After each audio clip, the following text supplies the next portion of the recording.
যৌক্তিক দাবিটা হচ্ছে আমরা অধ্যাদেশ চাই, আমরা ক্লাসে ফিরে যেতে চাই, কিন্তু টিচাররা আমাদের পাশে না দাঁড়িয়ে ওরা আমাদের এগেনস্টে দাঁড়িয়েছে। 30 তারিখে আমাদের লাস্ট ডেট ছিল যে আমাদের ক্লাসে নেওয়া হবে।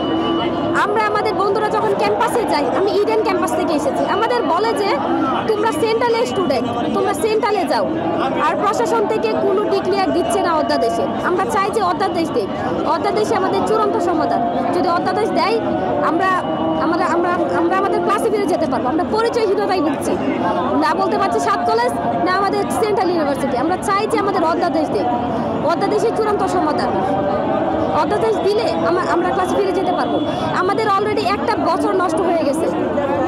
অন্য ঢাবি জাবি রাবি এগুলোতে ক্লাস শুরু হয়ে অলরেডি এক্সাম শুরু হয়ে গেছে, কিন্তু আমাদের এখনো ক্লাসেই নেওয়া হচ্ছে না। আর আমাদের ভবিষ্যতে অনিশ্চিত, জানি না কি হবে।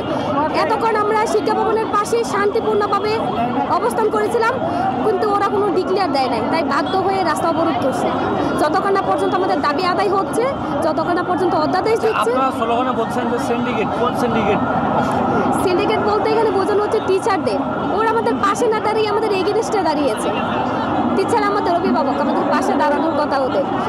আমরা আমাদের বেসিক যে নিড, আমাদের মৌলিক অধিকারটা চাচ্ছি, আমরা আমাদের শিক্ষা চাচ্ছি, ক্লাসে ফিরে যেতে চাচ্ছি, কিন্তু আমরা যেতে পারছি না। তাই আমরা আজকে অধ্যাদেশ নিয়েই যাব, ইনশাল্লাহ আজকে অধ্যাদেশ দিবে।